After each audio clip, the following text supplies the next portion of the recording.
my wife's name out your fucking mouth!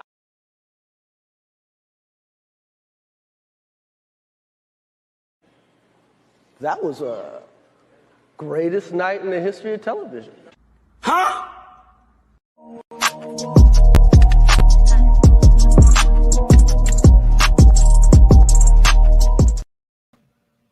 Oh shit.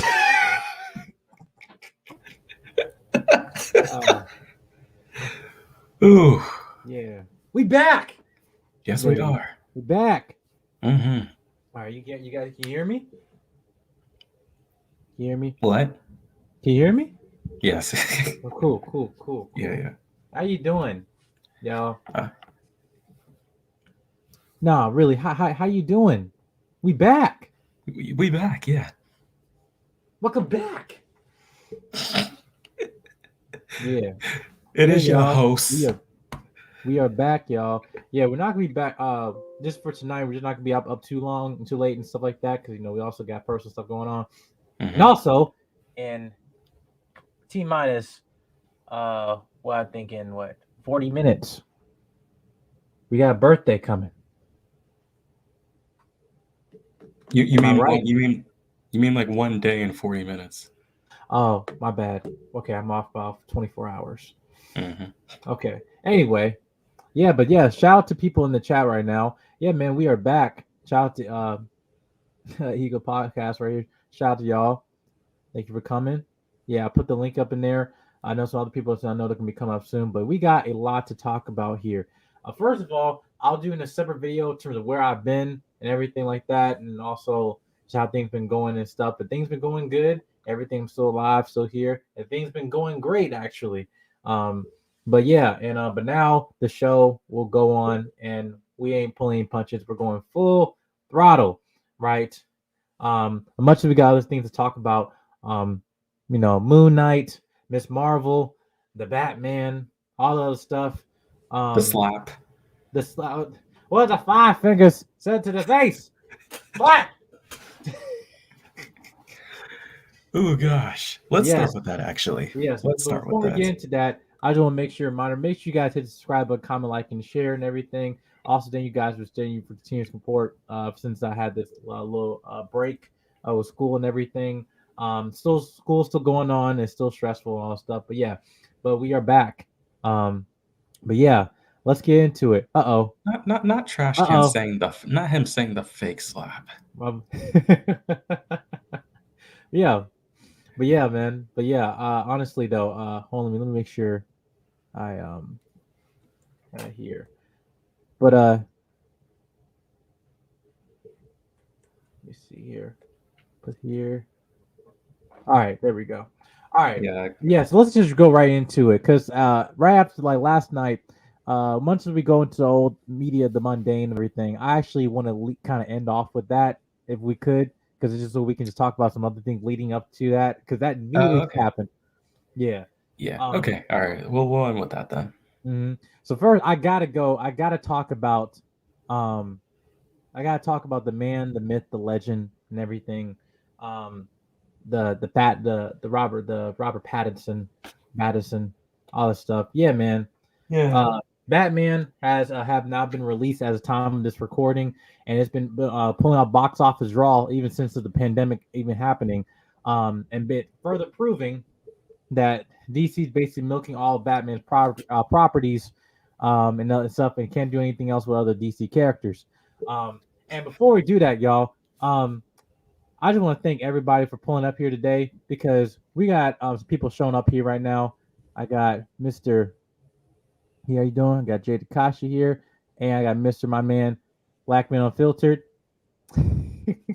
Black Man Unfiltered. I ain't expecting to be here on this. What's up, brother? What's going on, What's going on, Libro? What's going on, Jedi Mike? J King, what's going on? Gordon, what's going on? Thank you, man. We're good, man. We are back. Good to see you back. All is well, man. All is well. Good to see you back on the saddle, Jedi Mike. Appreciate it. Yeah, man. We are going back. I'll probably talk to you, Black Man Filter, offline in the future, whatever, just about not only the class, but also just in terms of scheduling and stuff like that, so that we can all support each other and everything. Right. You good for tomorrow? Good for tomorrow. Yeah. Oh yeah, we're gonna rock it, man. It's gonna be a hard one tomorrow, bro. We're gonna figure it out. Yes, but yeah, I'm just gonna get into first. We're gonna talk about the topics real quick. Then we're gonna get into the slap, all the stuff at the end of the show. Oh my god! You saw, slap. you guys see, I love what you call it. The man said we're gonna get to the slap. Hey, did you hear what, we gotta talk about what Shannon Sharp said today too. The slap around the world. Matter of fact, screw it. Like Kevin Samuels is live right now. Kevin Samuels is live right now. He's talking about it. Call him a beta. Emasculated. Yeah, syndrome. Yeah. We might as well talk about the slap, then talk about Batman, because this is a low talk about the slap. Hey, you made a good title, Jedi Mike. You said we were gonna get to the slap. That's a good catchphrase. Yeah, that's good. Hey man, did you guys get an opportunity to hear Shannon Sharp's what he said today? Yes, he said he should have been like DC. Oh yeah, we did. No, I haven't got a chance to look at Sharp's take, but Shannon I Sharp think said, it's like 10 minutes, right? Ass. Yeah, I hear what Shannon Sharp said on ESPN. What did he say? He said I would have whooped his ass. Yeah. Exactly. Yep. I said the same thing. Yeah. So Sharp sound like me. But I know we ain't gonna get into it too soon, but I said let that be Dwayne Rock Johnson, let that be Jason Momoa, let that be Michael B. Jordan. They'd have knocked his teeth out. And you know I'm right. Black man knows I'm right. Absolutely. You think they just gonna sit there and let that boy, we gonna kill you? Yep. Imagine if it was Shaq that said, "Hey, I just want to say I'm looking out for G.I. Jane too." You think he would have jumped up there and slapped Shaq in the face? Hell no, dude. Shaq could have folded. I got an interesting question to ask you guys. And I was watching this other video that some guy made a live.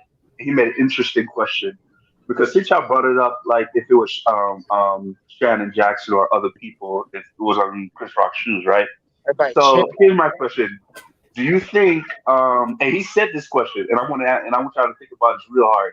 Do you think Will Smith slapped Chris Rock because he's short, because he's smaller than him? Yep. I thought that same thing because he's 5'9" and Will's like what 6'3". He don't look all that tall compared to like the cats that I mentioned. They're taller than him. But bro, no. Like I said, let it be any of them cats or Terry Crews. Let me throw Terry Crews in there. No. A white man grabbed Terry Crews' dick and he just went and told it. So. No.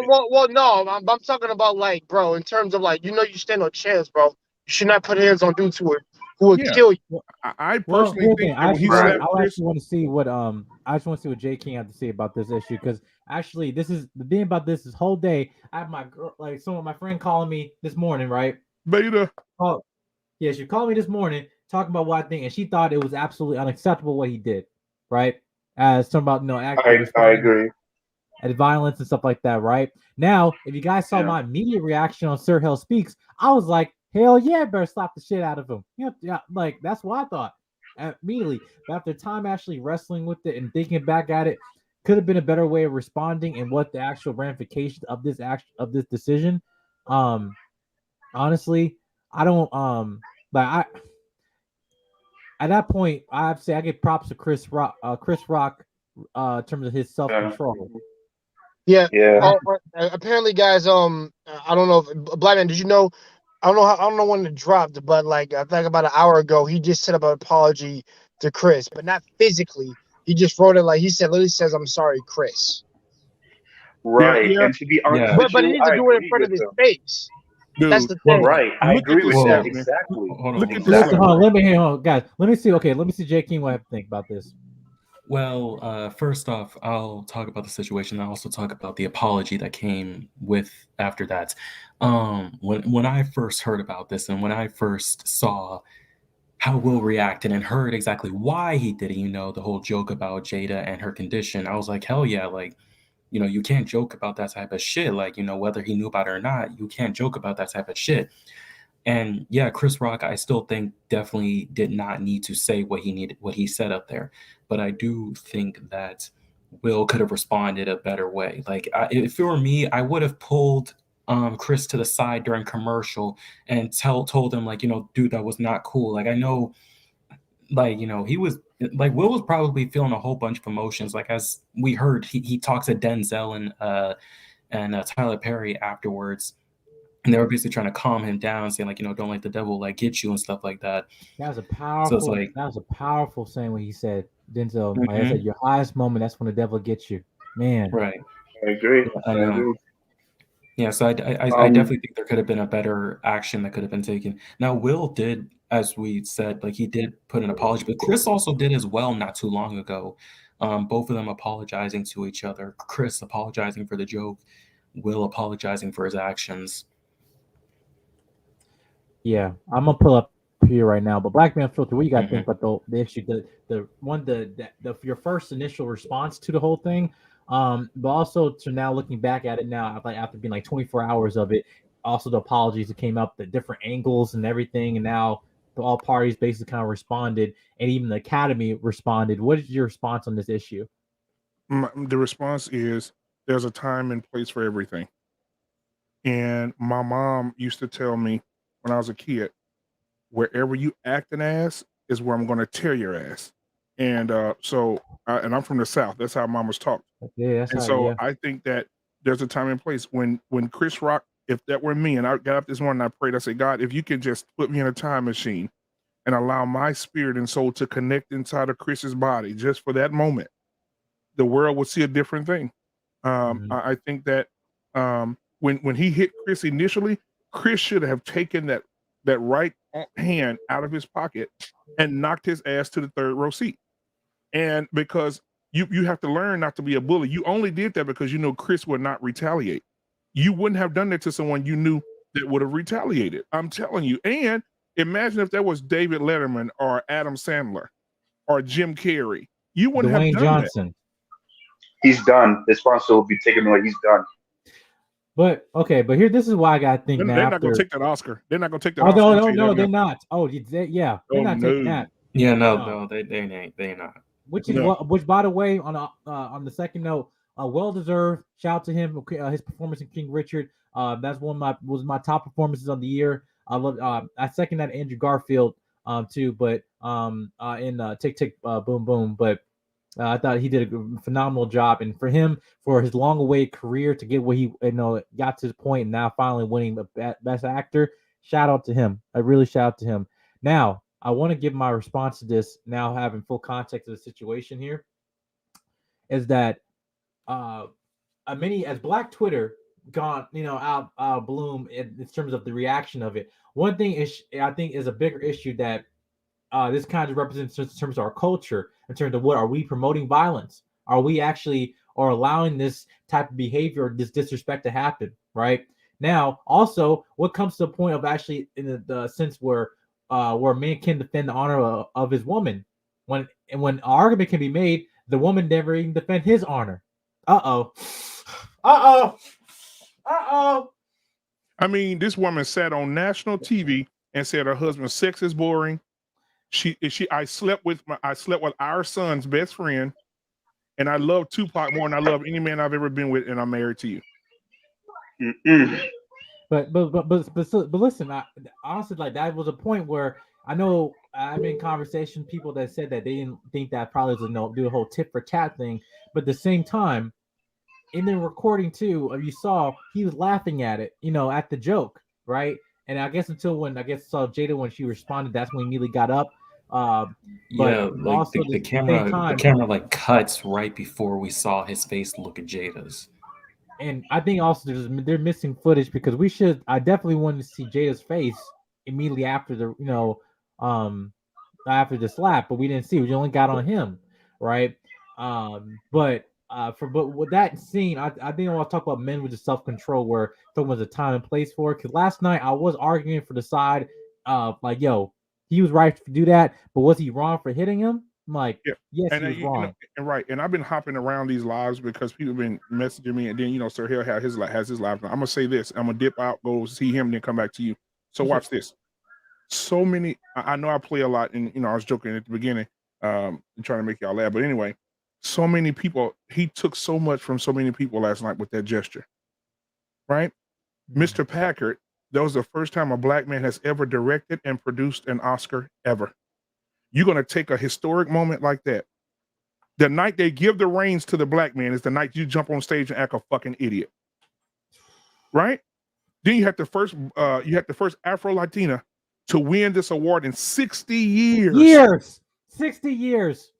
And you get on stage. Nobody's talking about the historical moments last night because this dumbass jumped on stage and slapped somebody because he said something about his wife looking like G.I. Jane, which G.I. Jane was not a horrible person. She was a hero. She was the first woman to go to the Navy SEALs and graduate the Navy SEALs and become a Navy SEAL. So what are we talking about, Will? You got some other shit that you're dealing with.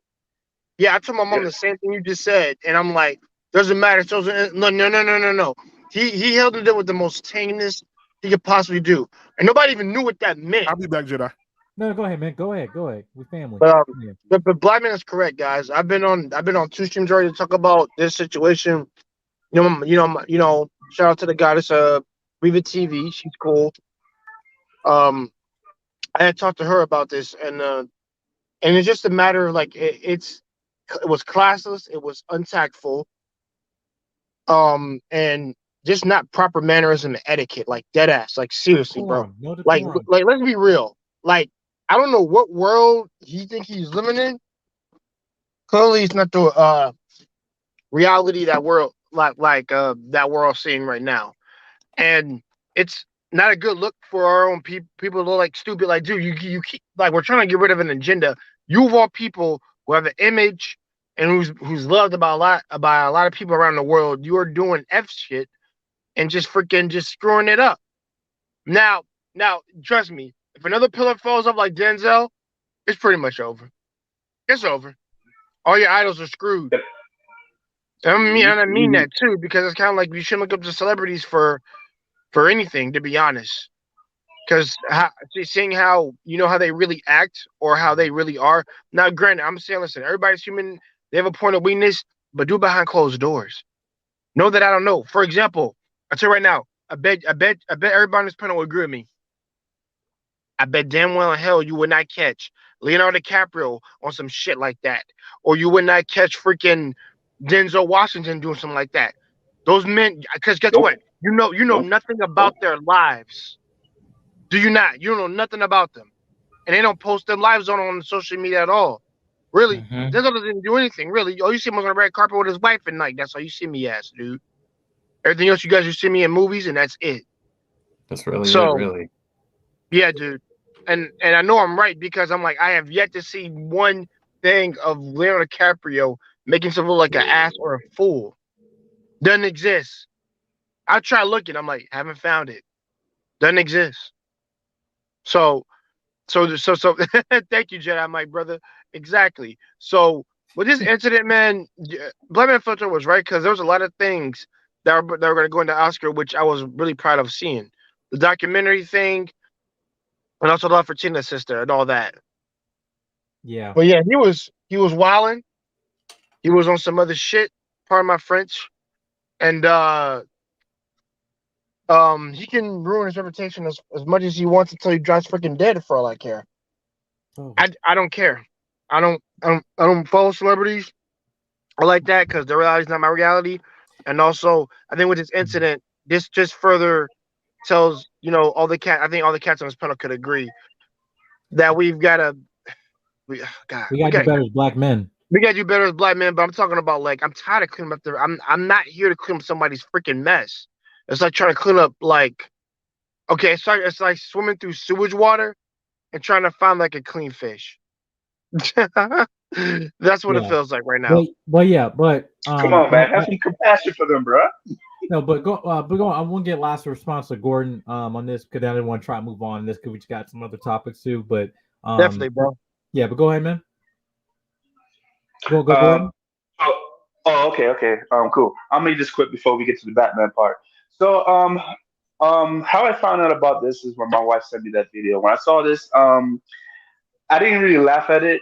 I kind of found it not really comfortable with it. I found it embarrassing, man, because I feel bad for Chris because we all know Chris Rock for who he is, that he would never intentionally try to embarrass Will Smith's wife because I think he's aware that what Will Smith's wife was suffering. So it seemed to me like he looked like he's trying to cheer her up, trying to encourage her to have a good laugh because that's what they're all here for. Mm-hmm. But when he said that, I mean, it seemed like a soft joke, man. Not a mean joke at all. You know, I mean, I know what G.I. Jane is, But here's the but thing. when I see Will Smith did that, I mean, come on now. But here's my thing: I would do. I was Will, and and I laughed just like how Will laughed. He said that joke, and I see my wife was not finding that funny. Okay, fine. In my mind, I was like, all right, this is what I'm gonna do. After the show, I'm gonna go talk to the man. I would pull him to the side, say, "Yo, Chris, I'm the real tip. I did find it funny, but when I look at my wife, she did not find it funny at all, man. So such and such." Chris would apologize to me, and then he would go apologize to the wife, and it's already done. But unfortunately, he didn't have the professional way. His insecurities got to him, man. So he allowed the enemy to open that door and do that. So it's embarrassing. So you should have handled it the right way. Yeah, I say my last remarks on this is that, fortunately, that now the points you guys brought, I'm gonna be honest with you, that not was my first thoughts immediately when this incident happened, because look at little Peter Nwanga's face reaction, right? Like there's a moment, I mean, no, but seriously, there's a moment when you look at this where it's like, okay, was he wrong for doing that? Yes, but do you understand? Yes, right. You know, I can understand even in the joke and coming in good faith, whatever, but also not knowing about her medical condition of her hair loss and stuff. But at the same time, what the implications of him being an icon in this industry, right? And having your elite or quote unquote elites, whatever, you identify as elite, whatever, but just someone who has influence, you know what I mean? That personally, that I feel that they there comes with the amount of that influence comes with a lot of responsibility, right? So I just think on that note that I think that I understand, obviously after the night with his win, a lot of things are going on, emotions and stuff. But at the same time, no person above that sense of pride to actually walk up and to disrespect a man like that, even though he did quote unquote disrespect your wife and stuff. But I just think there's a little proper decorum where you said it's a time and place, especially at the Academy Awards, right? This is a monumental moment for him and for all of us in terms of black people, right? Yes, no black men, right, and like as he said, like this moment that as he stated in his apology, he basically kind of tarnished what was supposed to be a beautiful moment for him, for his family, for the family of Venus and Serena Williams, for all the black people out there seeing this award. Like it technically like tainted this moment. No, I mean, people are either remembering the slap or slap and then want an award 10 minutes after or something like that. Within 30 minutes. Or the memes that have now been birthed from it. Yeah. Yeah, man. Yeah, that's really it. I honestly just think for that point. But obviously, like I said, you live and you learn as men and stuff like that. But now hopefully I don't expect this to be more controversy coming the coming days and stuff. Whether the Academy bring him back for next year, probably not, but it will be definitely a joke that come through. But also whether it might be charges that obviously that he deserves it. People think he should be whatever be he'll fine. come back. He'll come back. Yeah, he'll come back. I think they're gonna have better security now. Ain't nobody gonna let nobody just put their hands on somebody again like that. Yeah, nobody's safe right now in the Oscar awards. Yeah, like I know nobody's not, but I'm gonna say this right now. But unless it needs, but now they're gonna change it now because, like I said, because actually this is something. Before we get off this topic, because I really want to get into the Batman thing, I'm gonna say one last thing. John Campea says something very interesting to me that I didn't think about. Because I was ignorant towards it. Yes. And he says, you know what he is technically greenlit? So whenever a comedian says something up to a comedian, it's just hitting people or shooting them now. I did not think about that. And he's right. And I'm like, dude, bro, now I feel bad for comedians now because if they're targeted, if their life is in danger because of stuff like that. Well, dude. No, man. Where the security guard when Will Smith was walking up there, man? Seriously. Yeah, man. No one knew what was about to happen until it was too late.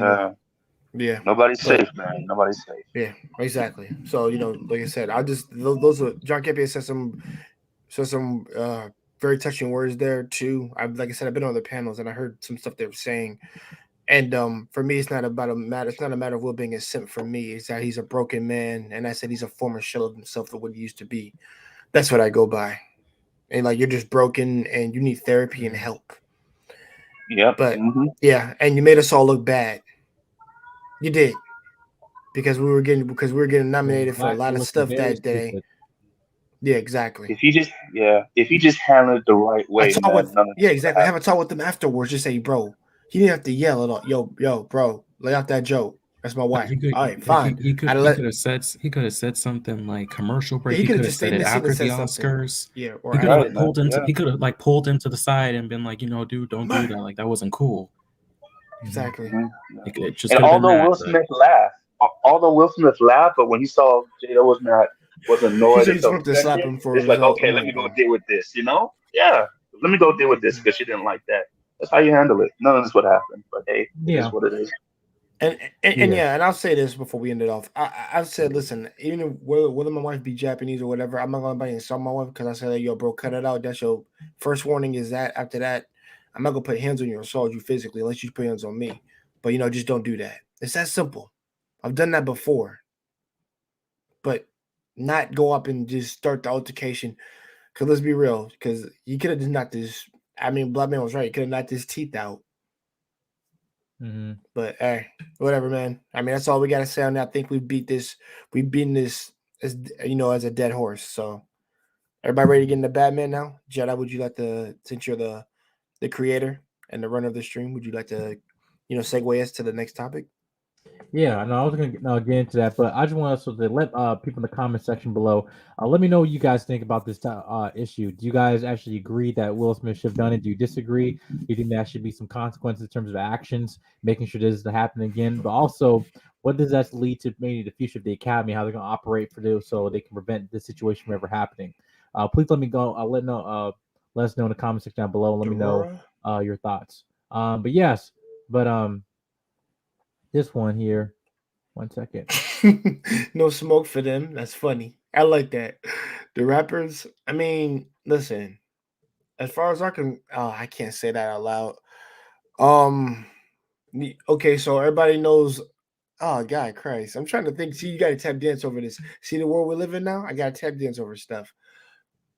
Yeah, okay. All the rappers need to go through the Salem witch trials. Enough said. See, without me having to be, PCP and not hurting nobody's feelings. See, I just did that. That's how you do it. Now that, trust me, I mean that too. But like I said, we gotta get to this one here. This has been a long-awaited one right here, right? Yeah, man, I've been waiting to talk about this for a while. Before I get to it, we gotta get to this right here.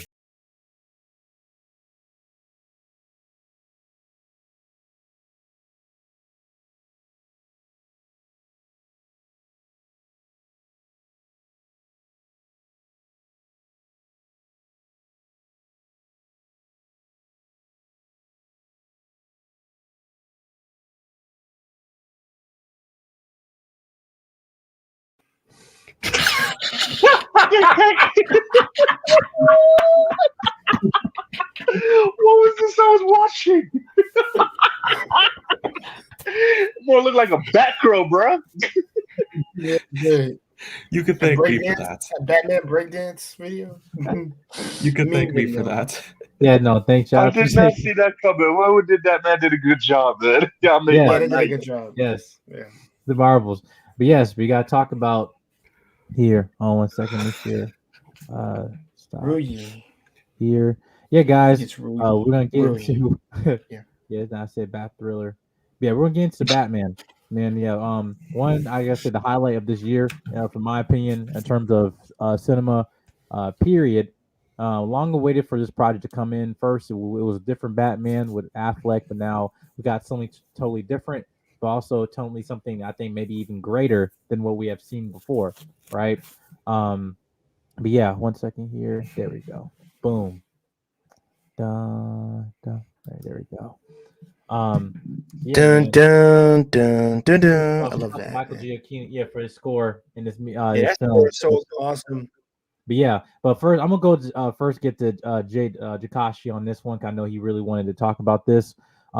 Because this right here, we can make separate videos about this film. Honestly, we could. So many different, like just terms of so psychology of it, everything, what happened, implications from it being different from Batman, all this stuff.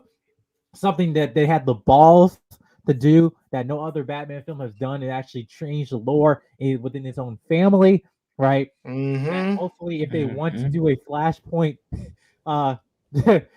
Joker, or Thomas Wayne back, they can do it. At least with this, could actually make sense.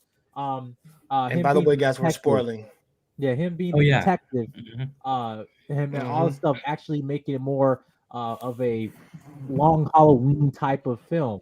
Like, even though the influences in this film, if you actually read the Long Halloween, a great story, like word for word, word for word, man. Like, there's that was a so lot. Perfect. There's a lot of influences here. Like, as we said, Long Halloween, Year One, No Man's Land, a bit of No Man's Land, Zero Year. Like a lot of influences from like the early Batman Earth One, like a lot of influences from like the early Batman stories that DC has told for this Year 2 Batman that we have now witnessed. Yeah, but Jay Scotty, what are your thoughts on the film? This is all spoiler film. It's all spoiler, guys. I gotta go. Man. Okay, first of all, let me get into the villains. Number one, first of all, let's get into Riddler first. Riddler was well done. Riddler, this one was so different. Was such a different portrayal than the Jim Carrey one we watched because he was a silly and campy. This dude was a Zodiac killer times 1 million. Is what he was. He was planning. He was scheming. The riddles were on point. They made Batman think. Exactly. So the Riddler was nothing like Saw, right? Yeah. Exactly. Oh, that was so really good. Not man. as smart as I thought you were. Bruce. Exactly. Wayne. Exactly, man. So good. So the Riddler was nothing like this stuff. The best scene for me was when Riddler put that thing around that guy's neck. And I go lie, when I saw in the IMAX, he kept trying to tell him he got the name. Who told you? Like, I don't know. Boom, bam. I was like, yo, I can't. First of all, I can't believe Batman survived that. Number one, and first of all, even when he catches Riddler, which is really crazy, and they still show the question mark thing. I still love that scene a lot, where he's just hopping on foot, just chilling at the freaking thing, and he's looking at the Batman with a smirk smile. I'm like, dude, this dude is really psychotic. He has some issues, but he has an obsession with the Batman, very similar to Joker. I think the only difference with this one is that he says, like, we're the same, and he's like, no, we're not the same. What are you talking about? You're a freaking psychopath. Like this, like seriously. And like you think that he catches him, but his plan to literally blow up the dam. So like, bro, I did not expect that to be honestly, I'm real. I did not expect that to be the final act. So Riddler was amazing. It was at that moment. Yeah, it was. Yeah, he did it. I have a really great job. Go ahead. I have a question I want to ask you. I didn't see the movie, but I just want to ask you, what was like the car chase of the Batman chasing the Penguin? Because when I saw the scene, that jump made me laugh let me get it. Because when I saw the Batman where it come out, like the fire was like a horror movie. We saw the Penguin's face. Funny as heck. Bro, listen. I don't care if I get anybody heated here. I'm gonna say this right. I mean, not here, but I'm talking about people who've seen car movies. Listen, this is the best car chase scene in cinema history. I'm gonna go there. I think it was the most 10 out of 10 perfect chase scene. Bat out of hell.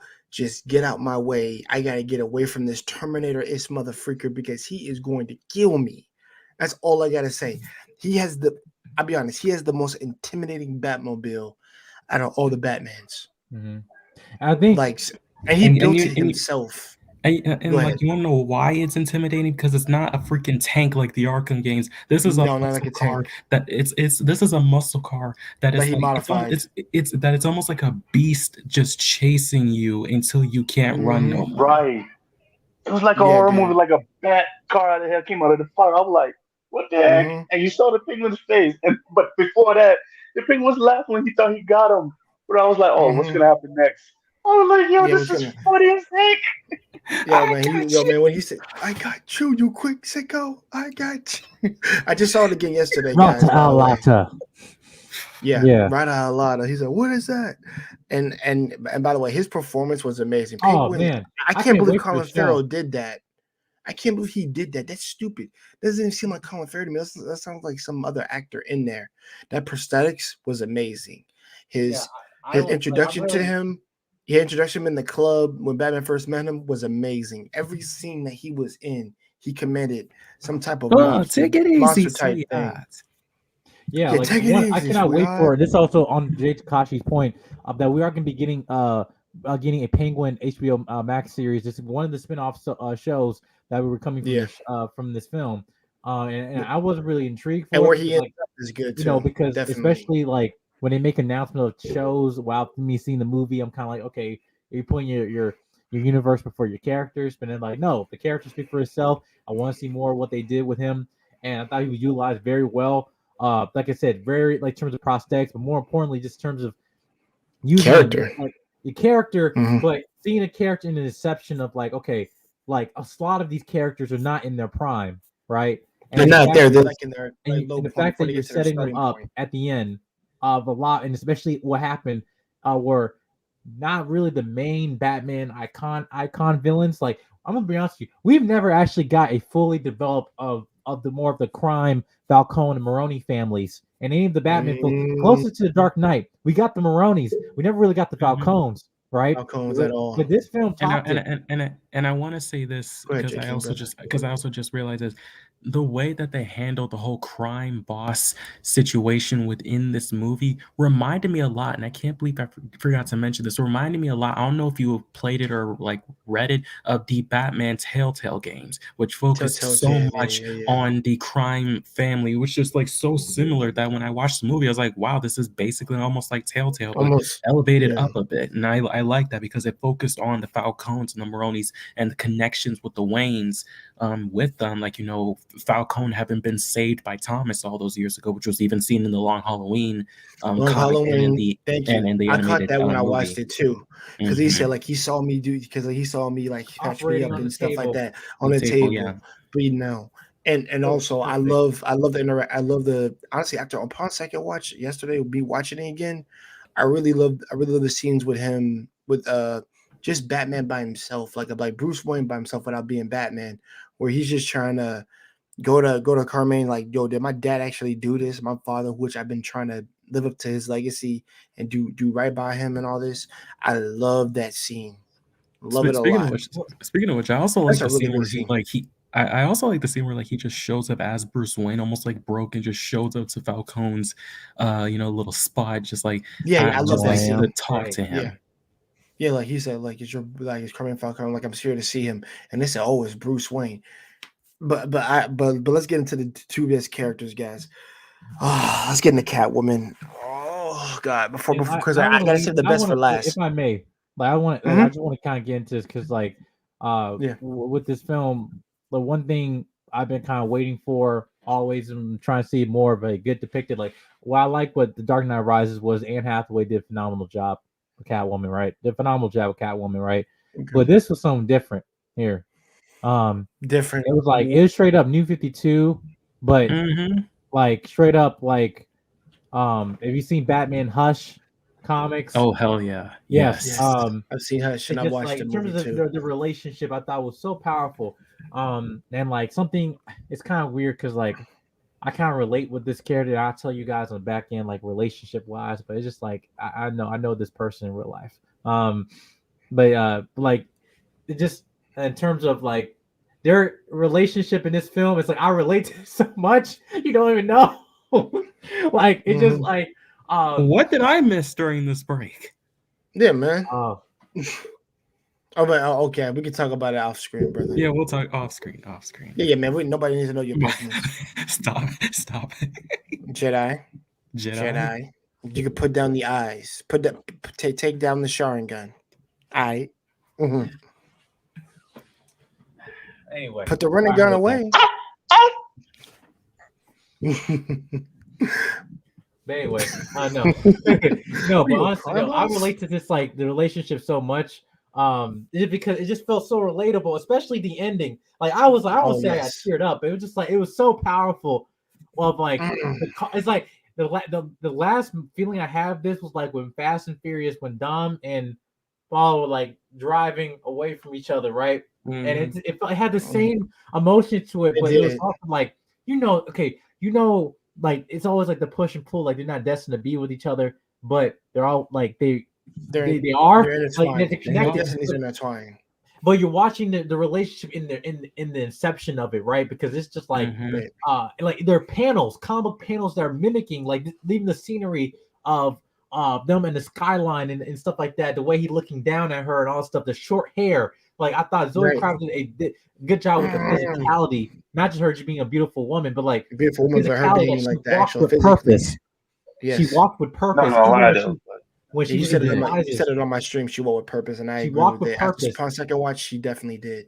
Especially like with her protecting her roommate or friend who only got killed and stuff like that. Even with the thing with her father now, it's Falcone and stuff, which I love because like that was seen that in Catwoman live action before, so like you gave this character substance, and making her not really a villain per se. Like it's really what. Other than like, what did she do bad in this film? Other than trying to kill Falcone, nothing else. Really. Nothing. Other than trying to steal a passport. She tried to steal a passport. She almost. She's a thief. She steals money and jewelry, so that makes her a villain.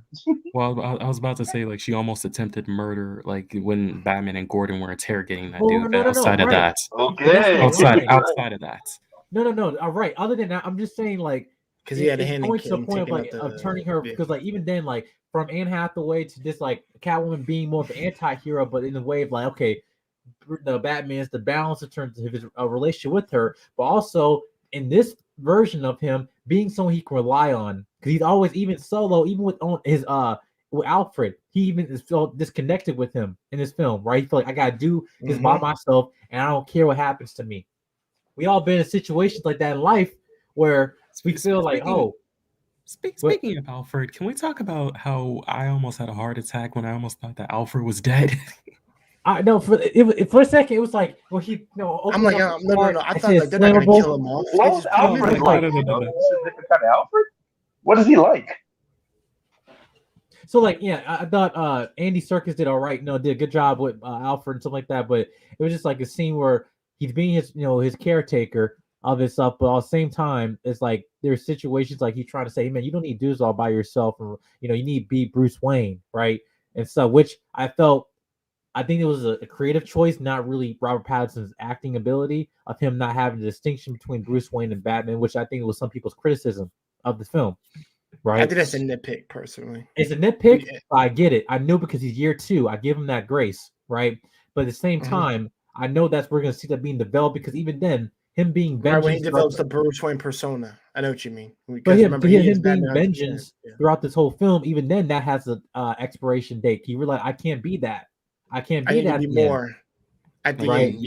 Yeah, like he can't be like he can't be that for long. Like as we I think the one thing that we can all agree on when it comes to this film is that he started off as vengeance, but he turned to by the end having turned into the guardian of Gotham, the hero that they need, whether they want it or not. Because literally, like every other time something like this happens, you usually see Batman just like leave after. No, this man stayed. He stayed to help the people.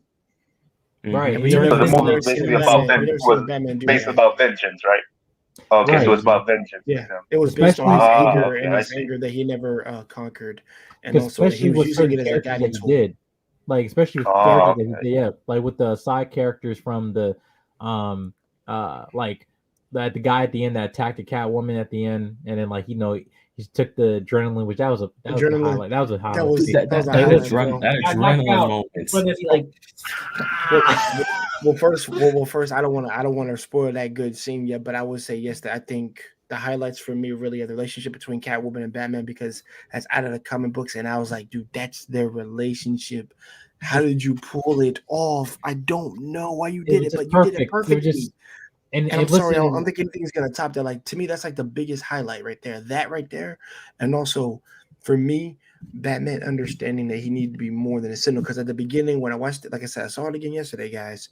So at the beginning of the movie, he says, "I just say I'm not making a difference," but I don't think that I am, but you have to keep pushing myself hard.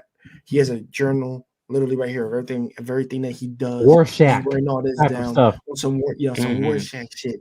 And I'm talking about the way he just records evidence and all that. And first of all, his cave, I actually like the aesthetic of it. Actually, like literally when he rides in, the bats are just flying. The bats are just flying along, but you don't see the car, but you see the engine for it. And I'm just like, dude, I'm talking about like, yo, he really is like just year 2, and he's just figuring all this out and still doing what he's doing.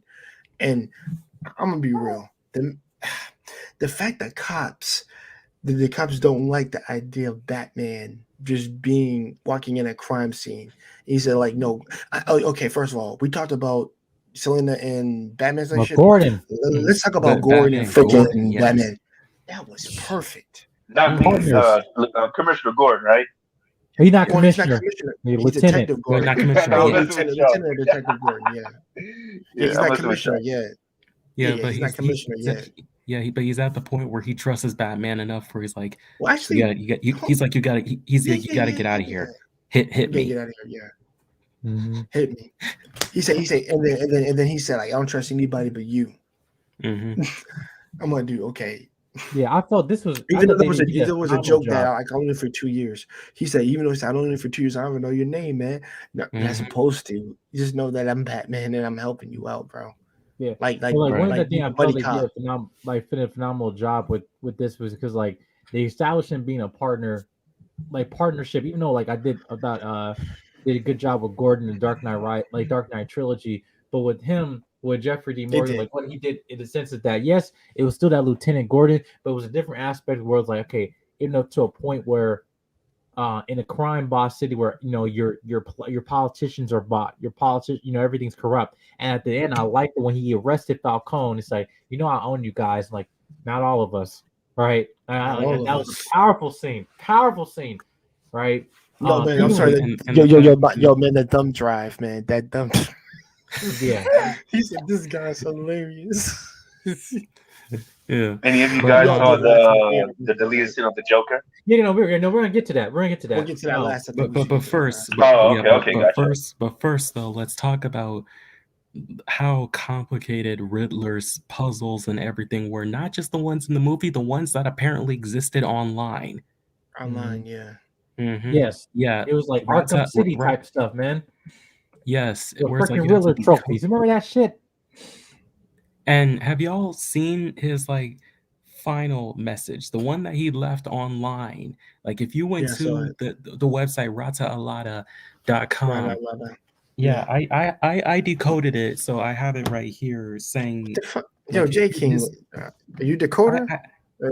No, dead ass though. Seriously, I saw the thing at the end of the movie. I was like, okay, I'm looking that up, and then I looked that up when I got home. And so, yeah, that says, you think I'm finished, Bat. Perhaps you don't know the full truth. Every ending is a new beginning. Something is coming. Okay. Which was like when he destroyed the dams overall. Yeah. And he was just saying it out loud when they were going off, too, because he knew the time from when they would go off. See?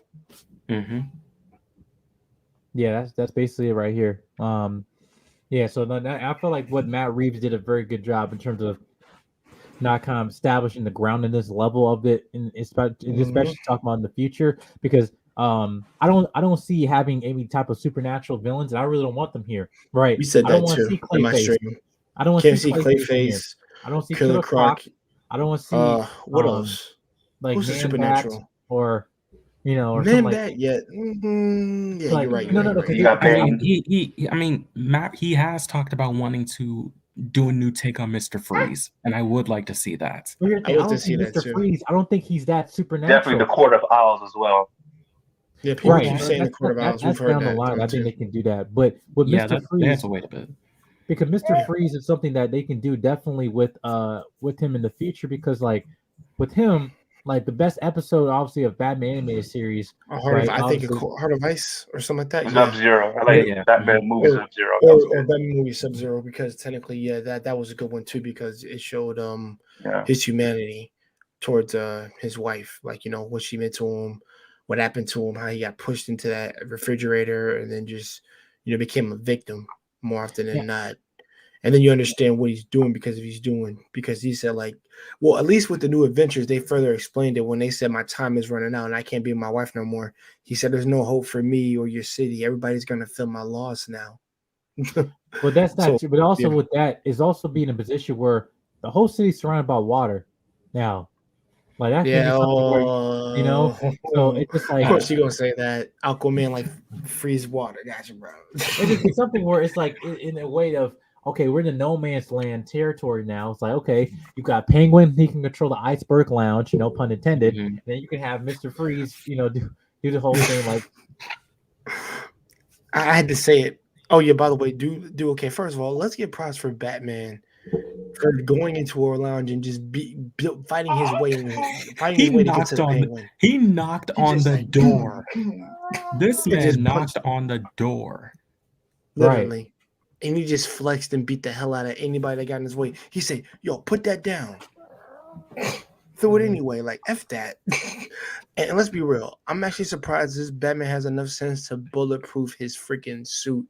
This man was taking shotgun blasts, freaking thing, like blast to the head, the bomb. He made Superman look bad. Yeah, dude. No.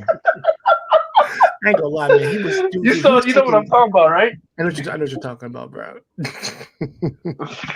but yeah, dude. Let's give credit. Let's give credit to this Batman. Give him his credit, dude. Because this dude was. I ain't gonna lie. The fact that he was taking shotgun blasts, I'm just like, get out of here.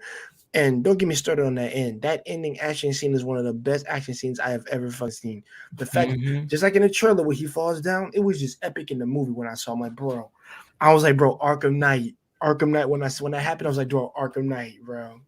He just went ham. But here's the thing now. This also goes to a question about going into like future about him being grounded, like in the grounded level of that, because not talking about with his rage, but like he is actually a mentally distraught person throughout this film. And he can fight too, by the way. Yeah, he can fight.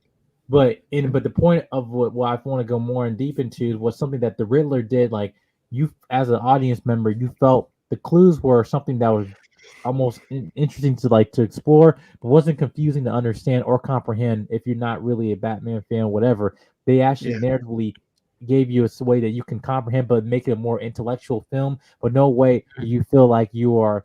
It's like almost like too much of a weird concept for you to actually grasp. What this film or what the clues and the leading to the actual reveal. And giving that little anticipation as a fan to now where you actually were shocked and surprised just as Bruce Wayne in that moment was. Like, for example, and we'll just get right to it, right? The fact that the situation with his mother, Thomas Wayne, after he paid this whole thing with this with Riddler, who was also orphaned there. Found out that there's a product of there. He's a product of that. Riddler plan not going to fruition. But there was a reporter that, and also last name Elliot, which, pay attention. What I was saying with Elliot, right? He was a reporter who basically revealing the fact that Thomas Wayne, that he had to basically bought ways to get his wife, Martha Wayne, who her mother actually killed her father, and she committed self-deletion, right? And then also she was out of mental institutions, out of Arkham, out of Arkham Asylum, and they had to cover that whole thing up, right? And so what happened was that Thomas Wayne was in a position where he had to go to his friend Falcone and say, hey, I need you to cover up this story. Right? And what they did so beautifully was that, okay, you owing me a favor, right? But at what extent was Falcone going to go, right? And then to the point, you still thought, man, did Thomas Wayne actually do this? But then Alfred brought the context, like, no, he never thought he was going to do that. Your father was a good man. He was just there to protect his wife. He's trying to protect his son. And that's a concept of human beings. Yeah, exactly. Because think about it. All of us, it goes to the whole point of, like, as human beings, we all can go insane. All it takes is one bad day with the Joker. But at the same time, it's like, at what part, with, let's say, for example, with Black Panther, like, you are a good man with a good heart, but it's hard for a good man to be a king. You know, it's just like those type of dichotomies I felt in concept, especially in these films, I thought was very, very powerful as an audience member to watch and just seeing like, okay, we're human, but actually, are you watching these characters be flawed? Because every other iteration of Batman, Thomas Wayne and Martha Wayne are the saints of God, right? They are like they can be touched, nothing, whatever. But now you see this, like, no, they're human. Yeah, like they have like I would say like their own little, I wouldn't say psychopathology, like they have their own little course to them, but the difference is they've had some, one might have psychological issues, but the other is kind of sane. More like a dark past, of course. Yeah, exactly. Yeah. With the past the past they don't want revealed, because like you say, he was just protecting his wife and his son. So I can't really fault Thomas Wayne for that, because if not, then I guess you're because your family's, they're up in the open. So, I can't believe we're talking about it, but similar to the situation we talked about earlier. But like they're open, they get criticized, ridiculed, and be attacked. So that's why we just had a conversation with Will. Like this, I know we did, but that's why I want to bring it up. But yeah, I mean, think about it. It's just powerful. Like no, but we just had a conversation with Will. Yeah. No, that's what I'm saying. It's just like this is a point, but this film expresses also about reality. People, like we would call it cancel culture, bringing skeletons out of your closet. Also, differences and disparities with class. How, hey, I'm an orphan. You're a billionaire. You're complaining about being an orphan. Fuck out of here, right? Exactly. And you would never think like that makes. I'm like that actually makes sense. But also, are you trying to know? It's not like comparing apples and oranges. But I will say this, amongst Batman's relationships, like I said, I think it was just also his journey you need to go on this journey in this movie itself to learn what it meant to be a hero, but also doing what it meant to actually have connections with people. Because Batman is a stoic, and let's be real, this really went to the psychology of why he is a tortured soul. And he technically created a hell of his own making and his own self-perseverance to be like this justice, this dark way of justice, just like it's all I have now. And I don't care about my friend's company. Like I need to do what I'm doing. Even though in the trailer with that freaking mayor came in within the freaking funeral, she said like, your family has a history of philanthropy, but as far as I can tell, you're not doing anything. Yeah, I'm doing something, just not as Bruce Wayne. I'm doing the other stuff that matters more than that. But the thing is, I think he's going to learn to create the mask of Bruce Wayne, to be the playboy philanthropist that he is, the small guy, instead of just being the guy that has a lot of unresolved issues. Which out of this movie, through him talking to Selina, Alfred, and of course Commissioner Gordon is still always there for him. I think that's what he trusts. But just knowing that he told Selina, "Don't throw your life away," because now I actually understand what you were trying to say. I get it now, because he didn't give a damn at first. Now he gives a damn, and because the change was happening. After the whole Alfred thing, I'm like, no, I got to make sure she doesn't ruin her life now, because she has a chance to live. Like, don't ruin what you already have. A chance for you to go out and actually explore things. Because listen, somebody just saved me, so it doesn't mean I can't save you. But also, that's the process of her trying to figure out who he is a little bit, even though she's doing her own issues. She's curious, just as he's curious about her, she's curious about him.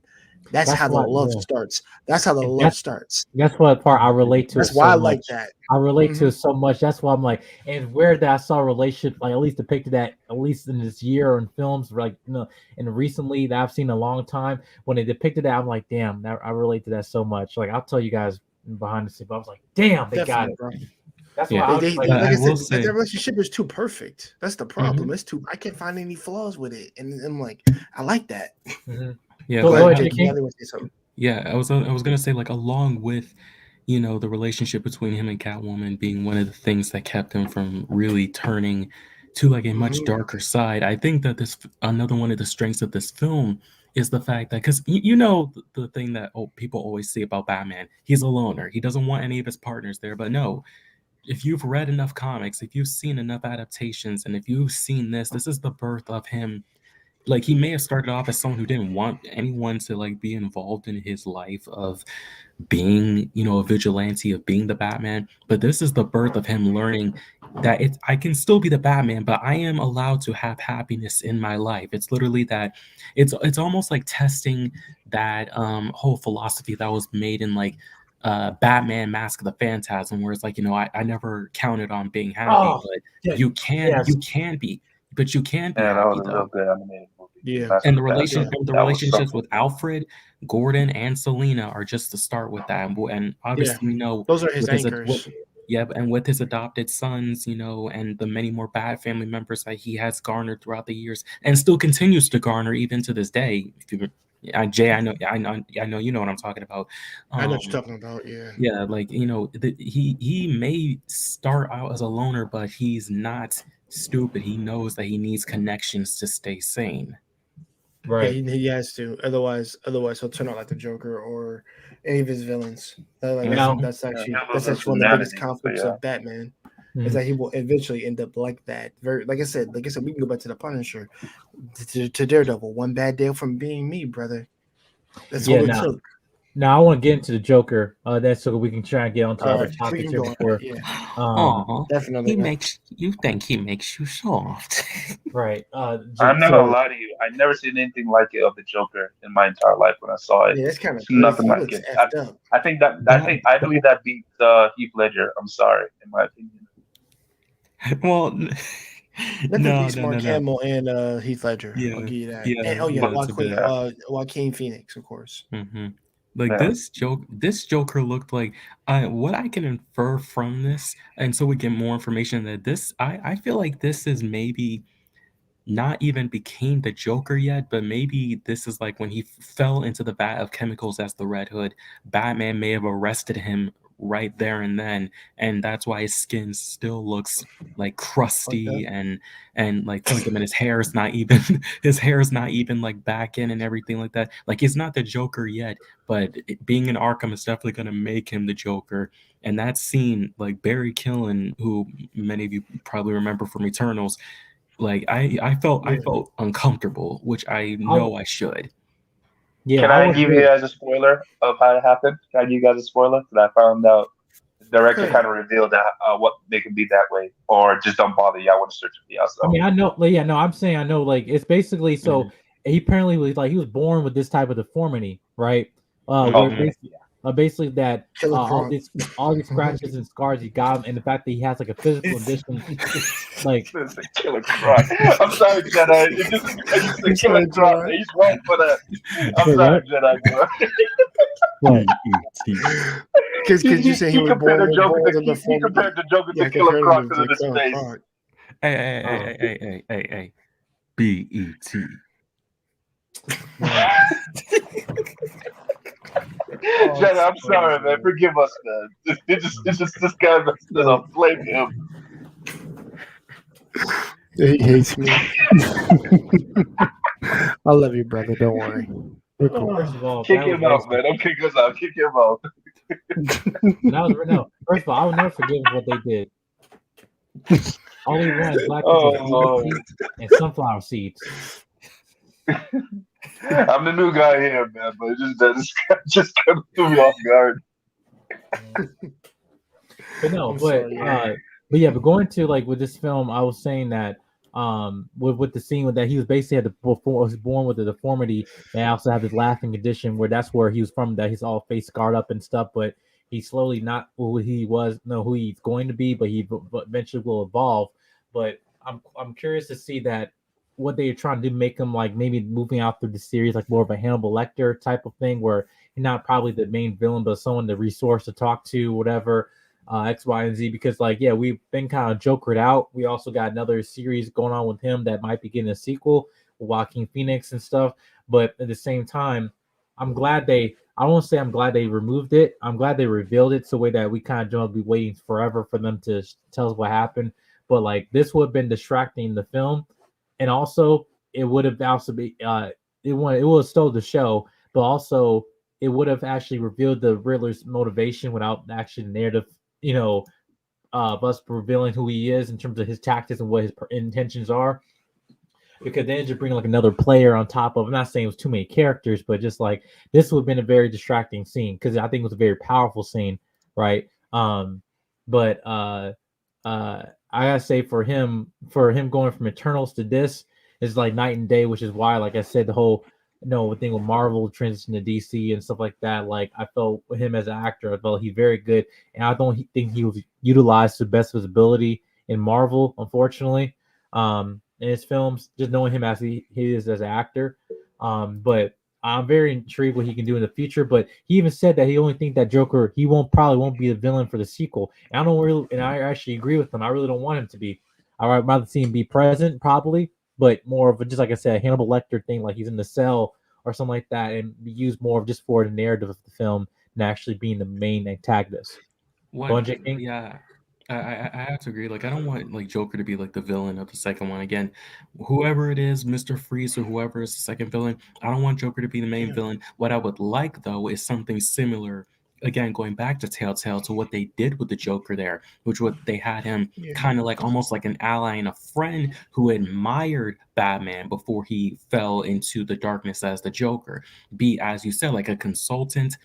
Maybe even tries to break out of prison and help Batman with whoever he deals with in the sequel. I'd like something like that. Like I don't know who we get for a sequel. To be honest, it's hard because we can't use I said Supernatural. We can't use Supernatural or Superhuman. I know we can't. I think the Court of Owls will do a good job on this on part two. That would be good. Yeah, that would be good too. But I'm trying to think like yes, Freeze would be good. But I'm trying to think like who have we have done? Doctor Hugo Strange. We haven't done the ventriloquist and Scarface, but that would be weird how they would do that. I'm thinking the concept of this universe. That's kind of too cartoony for me. That Scarface one. Definitely in this universe, because they definitely did Hush, and they could use Poison Ivy. What could they do Poison Ivy? They could. Maybe. I think they could because plants are poison in real life, so they have ways to do things, right? I mean, the only live action Poison Ivy we've had is Uma Thurman. Don't remind me. Let's not even talk about that. That's forbidden. That's forbidden. Don't even say that name. Don't say the name of the title. Hey, listen. The only thing that looked good in that movie was Batgirl, and that's the only thing I can go back and say, yeah. It's a jungle out here. That's not even talking about Bane too. That was messed up.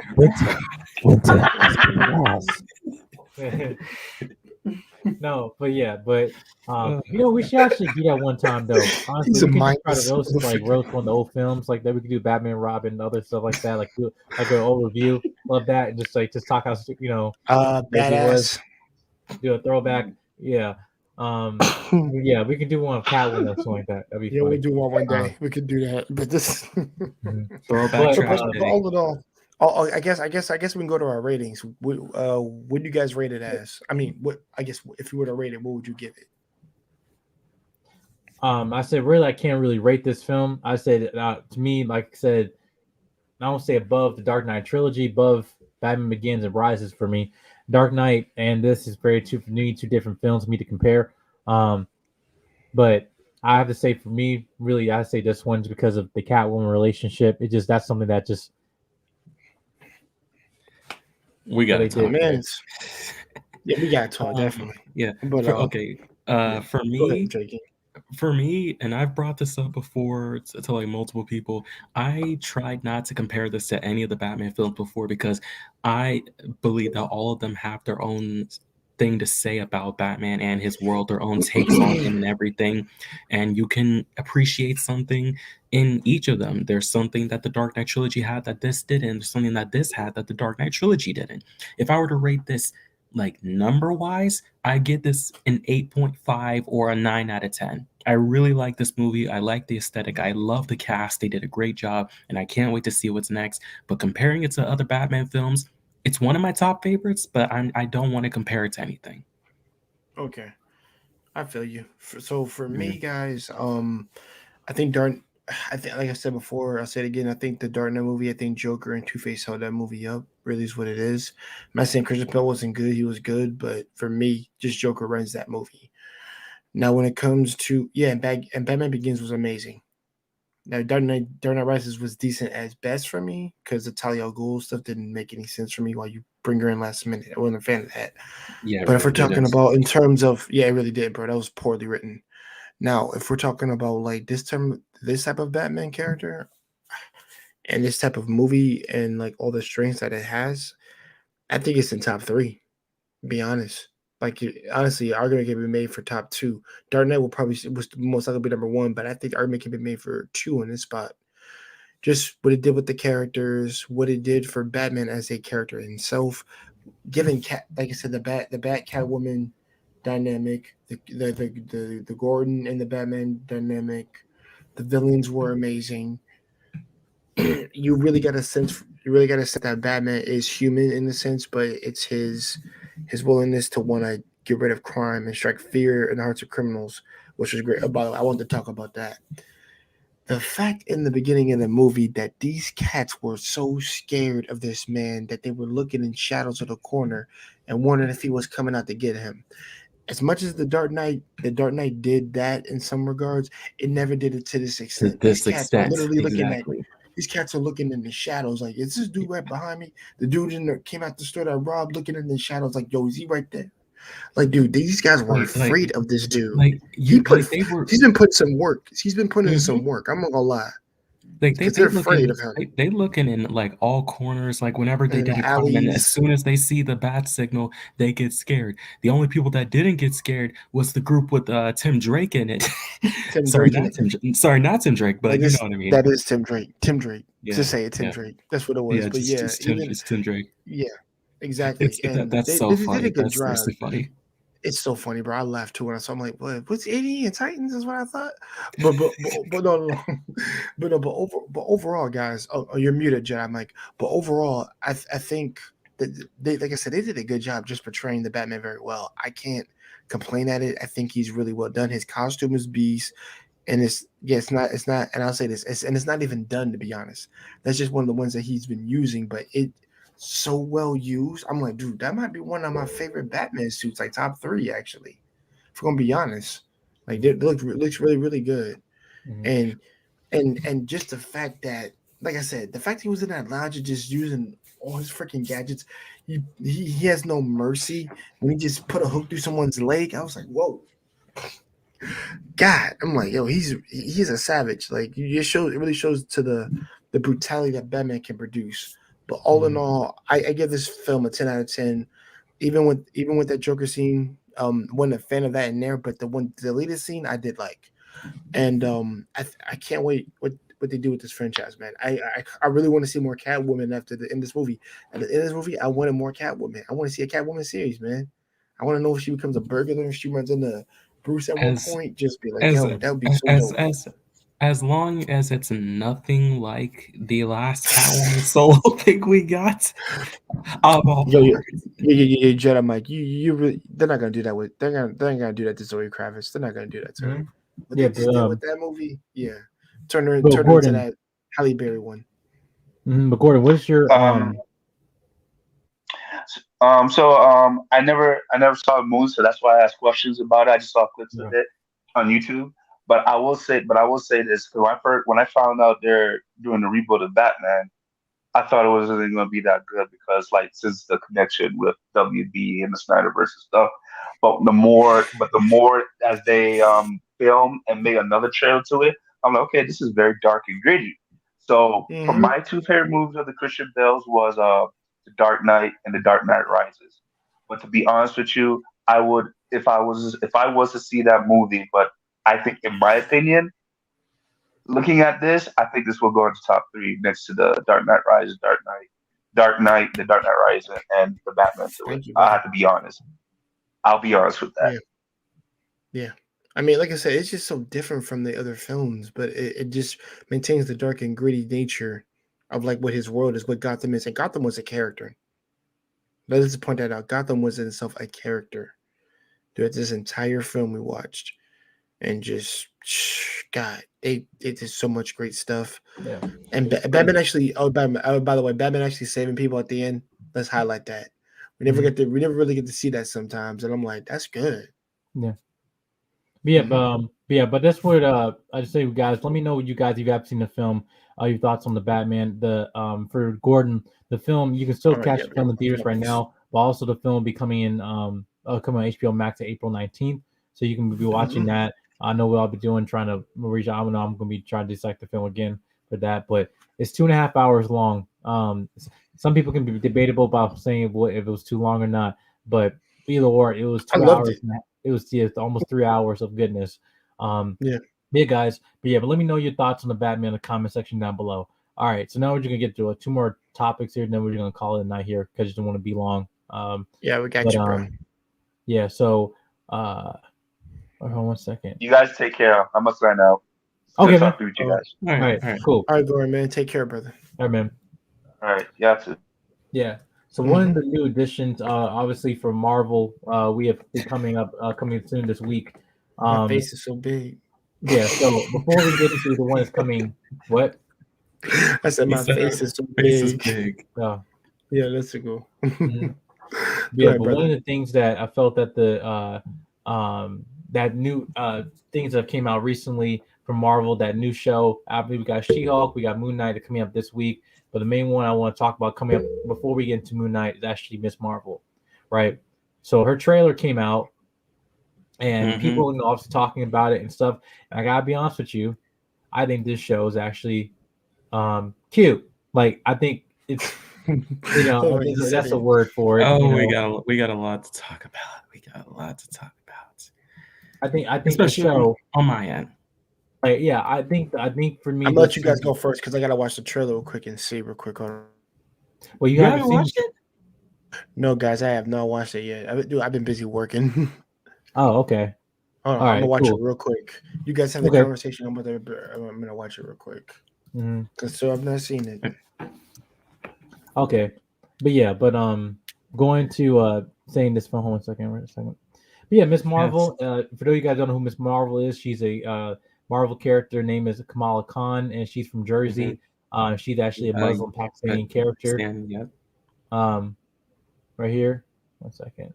Yep, and her whole stitch in the comics is that it falls in line with some Inhuman stuff. She gets enveloped by the Terrigen Mist, gains basically similar powers to that of Mr. Fantastic, becomes Ms. Marvel, and when she appeared, like, all those years, like back in like 2014, I think it was, in the comics, she was like one of Marvel's like biggest breakout characters. Like, a lot of people loved her, myself included. Yeah, like she was just a breath of fresh air for everything. And so now we have the Ms. Marvel TV series played by Iman Vellani, who, this is her first acting thing ever, by the way, playing the iconic Ms. Marvel. And a lot of people have had a lot of things to talk about. Some think that this is like the child side of the MCU. Some are being like, oh, this is going to be a cute. And others are talking about the fact that they feel like her powers are changed. Can I talk about those three topics real quick? That's one thing. I just want to make sure we be a little bit quick. I just don't want to be, I know you have something to do. Yeah, my feelings when I saw this trailer are that I loved it. Ms. Marvel is one of my favorites, like, newer characters of the last couple decades for a reason. And I feel like this series, through the portrayal by Iman Vellani and everybody, is going to be exactly what we all expect of when it comes to Kamala. Not just with the fantastic, comic accurate suit, but also talking about the powers, because I knew they were going to have to do something different because A, she's going to be in the Marvels, so they need to have some type of cosmic tie. B, that we got the Fantastic Four coming, and they don't want, her to be the first one that's a polymorph before Mr. Fantastic. And 3, it's a teen series. Of course, it's, to some people it's going to look a little campy, but to me it's peak Ms. Marvel. This is peak her beginning. A young Pakistani girl, fangirl of the Marvel universe that she lives in. She was created because, again, this is exactly who we would be if we lived in the world that she lives in, where this type of crazy stuff can happen every day. It's one of the reasons I love Kamala. She is just great when it comes to her connections with people, her connections when it comes to being a superhero, and the struggles that she has to deal with as like a young teenager with her parents and her Pakistani background.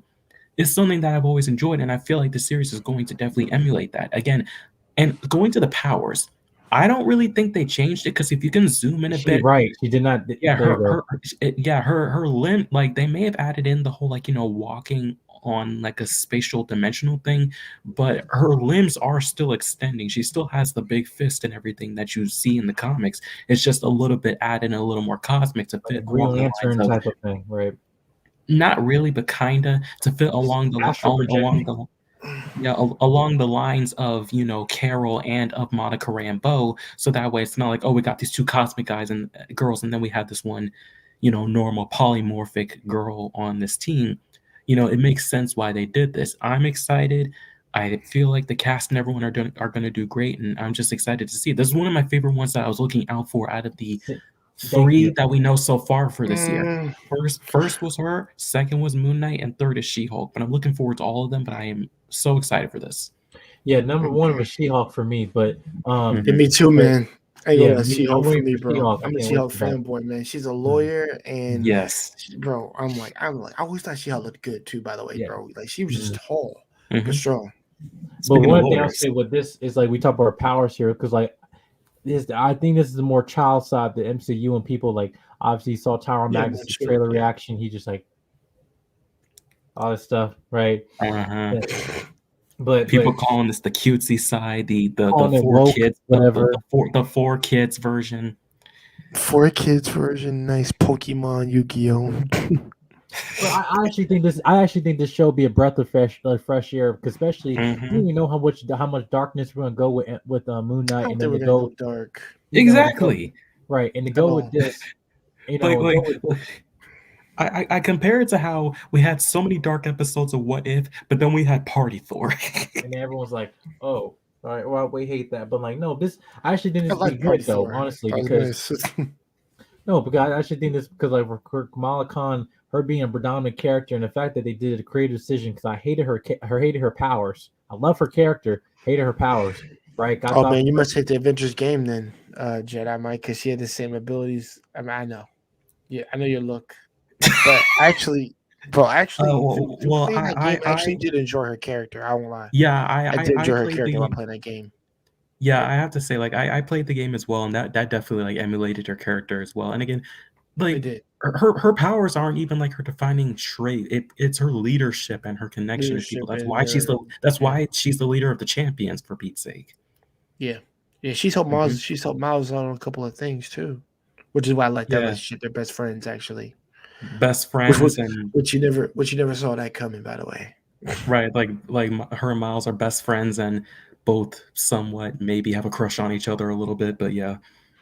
Nah, man, right. There've been teases of that in both comics, but I say no. But I say no. Yeah, me too. I say no on that. But my thing is on this, I do think this show is actually gonna be good. I think like I want to see more story of this, but I'm just saying for this, for even though this is not really my cup of tea, I'm glad this at least exists for Marvel to have for people that this is for them. Well, this is my forte. This is what I'm looking forward to. I mean, like for me, I want to say, because like I said, it's not like the biggest thing on my list, but I'm happy they're doing it. Like when I saw from the trailer, the music with The Weeknd, I'm like, this is perfect. I thought it was a feel good trailer. So I'm just like, hey, stop. I gotta watch it too. So yeah. Yeah, it's like did y'all their ass? You know, it's just to have a good time. I also noticed recently that after they released like at least like one of their trailers, they're now having their actors like look at that. Like first Oscar Isaac and Ethan Hawke with Moon Knight, and then Iman Vellani looked at her trailer for Ms. Marvel, and you could see just like the joy on her face. Yeah. Oh no, when the She-Hulk gets done, I wonder how that actress is going to be, because I'm more curious like how they're going to do Bruce Banner and all that. But with Ms. Marvel, after just watching the trailer, like I said, I think it's something you would just watch with your daughter, or you watch with the kids, and just see where it goes. Because you know, like Kitty, fun, kind of like fangirl, almost like Tom Holland, where like she just trying to, just really wants to, just be a hero, and more often than not, and just really be glamored as one. But I guess like just be a hero badly. It's the same, like I said, because like I said, we did the whole Tom Holland trilogy from being a fanboy to Spider-Man. Technically, it's what he was. So I mean, Kamala could go through the same thing, but I think hers will be gradual, like a much slower. Yeah. Definitely. Yeah, and that's also the thing. It's like a lot of people, like when she first like happened, like when she first debuted, a lot of people compared it to like a modern day, like Peter Parker Spider-Man type story. Like early years when it comes to that with Kamala, it's just like a breath of fresh air compared to like everything else that we got going on. And which is funny that the two get compared a lot, which is like you can definitely see it. You're untrained and unworthy. But you prove yourself, and after that, people will shut up. Yeah, I mean, she did that in the Avengers game. That was awesome. Now we're gonna end off the night with the one that's becoming the next 2 days, which has now become my most anticipated show now. Hold on a second. Yes, I'm gonna do the weekend. Oh, what was his name? Oh no, Kid Cudi. Moon Knight. Yeah. Yes. No, man, I cannot wait for this show. This show is off the chain. Look at this mess. It's just amazing. No, here, hold on. The concept, all the suit, all this stuff. Just, I want to see how they can do the mental health aspect of it. It's just beautifully shot. It's a 6 episode. That's good. Thanks for not making it long. I appreciate that.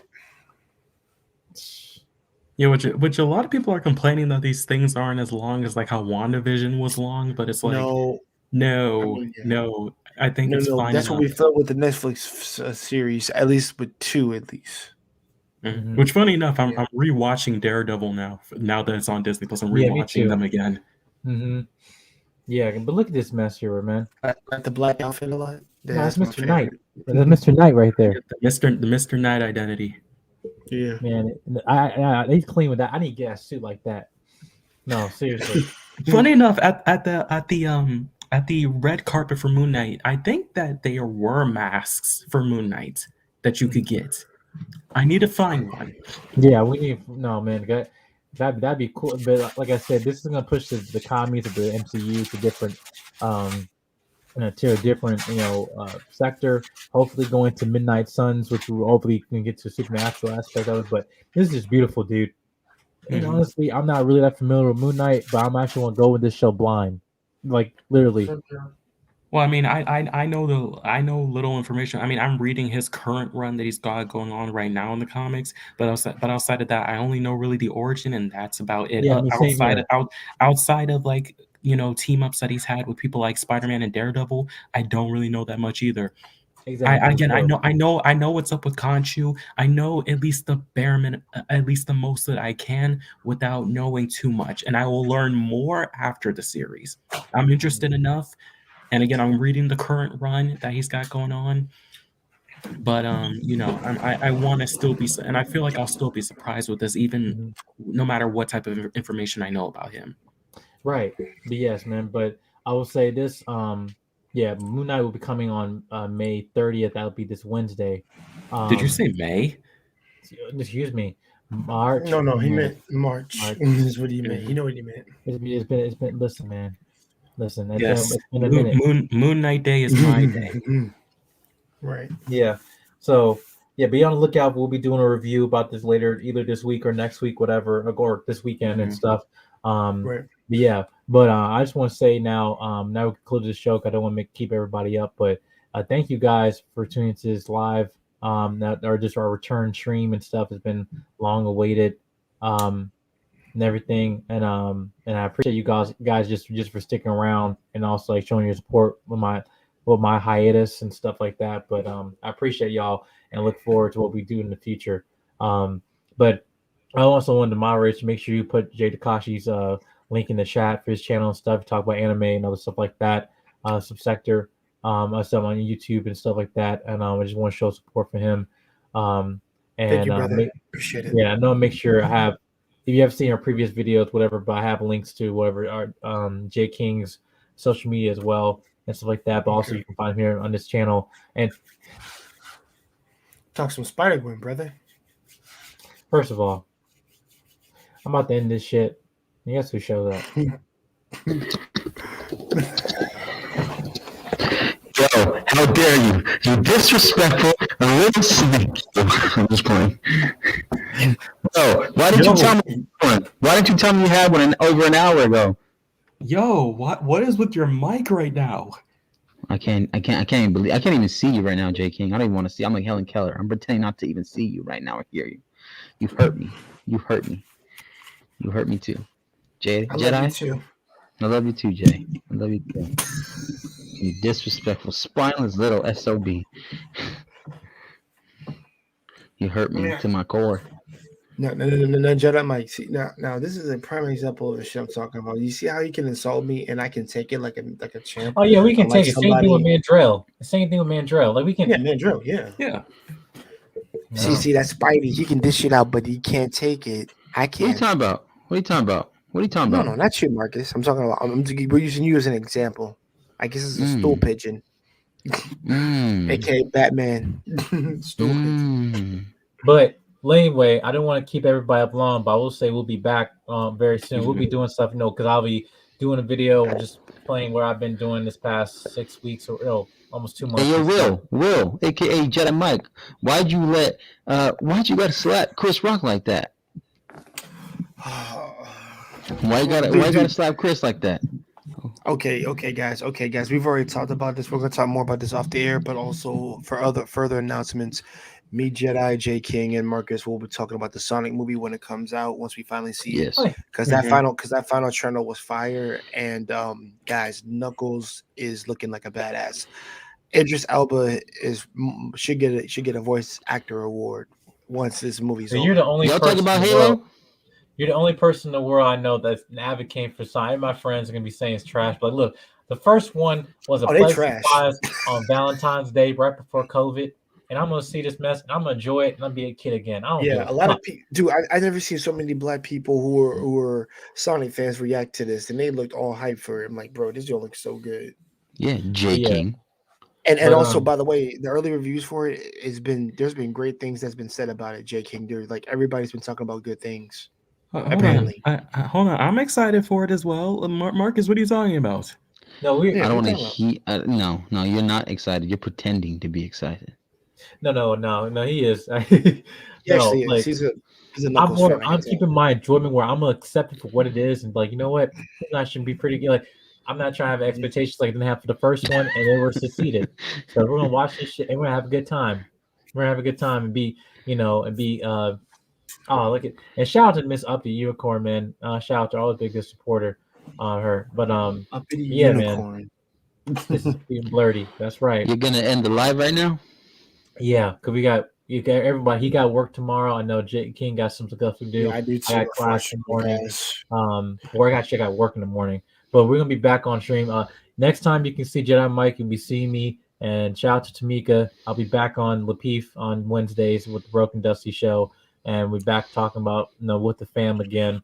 Yeah, like I said, we're coming back full throttle. Next time, I'm still TBA in terms of the next live stream, maybe Saturday, whatever like that. Because I'll be going out Friday and stuff. And you guys can stay out in the back end. You guys stay in the back end. I got you. Morbius is trash. Oh, don't we? Don't worry, we're not even watching it. So don't worry. Listen. We're gonna in the stream. I might, and J King, I might, whatever, when it might be maybe Sonic or whatever. I might drive to go see with you or something like that. Something like that. We just need to meet up again. J King mad. And also, by the next time we have this live stream, I just want to say happy birthday to J King. His birthday gonna be in a day or so. So, yeah. So, how old are you turning? Otanjobi deska. That means happy birthday in Japanese. Thank you. Well, do you know the joke? What's 9 plus 10? 21. 21. 21? Okay, gotcha. Mm-hmm. There you go. Stupid. Bro, I thought you were 24. No, but I just want to say, say happy birthday to him and show support to him and everything like that for what he's done for his channel, but also just him to being a person. You guys will know he's actually, and I want to actually have him on panels when we talk about deep shit, because like I see his stories. You don't think people watch his stories, but I watch his stories, and he has. And much we talk about comic book stuff, I want to get to deeper. I want to get to the layers, like the onions, and stuff, right? Like Matt Reeves. Yeah. Feliz cumpleaños, J King. Feliz cumpleaños, J King. Feliz cumpleaños, Pharrell. Feliz cumpleaños, Pharrell. Itadakimasu. Thank you, Epic Unicorn. Appreciate that. No. Piccolo. No, yeah, hey, I'm Japanese. I know my shit. Mm-hmm. Go ahead. But I also just want to say shout out to everybody on the panel. Yeah, but next time you see me, I'll be on Lapeef on Wednesday nights and stuff. But also you see me on Black Man Unfiltered probably tomorrow, and so we'll be talking about stuff with the family. And we are back, man. We are back, and we'll be growing, be networking, all that stuff as soon when get on this road to graduation and all this stuff. So, yeah, it's been a long road. I miss y'all. I miss you guys in the comment section. Miss you, Tamika. Miss my fam. Miss y'all.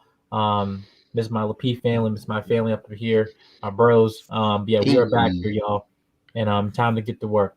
But yeah. you know how to end this. You know how to end this. Yes. If you have not, also, if you guys have not seen the video, whatever, I'm gonna end off with this. But till next time, guys, I'm Jedi Mike 7. This is our fam. Peace. And I'm gonna end off with this video. Peace. Peace, y'all.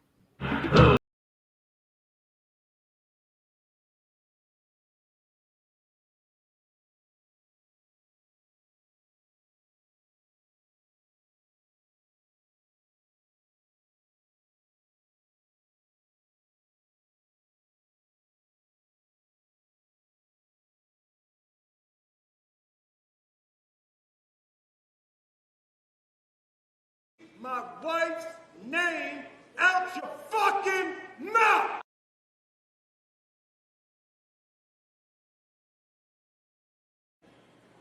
That was a greatest night in the history of television. Huh?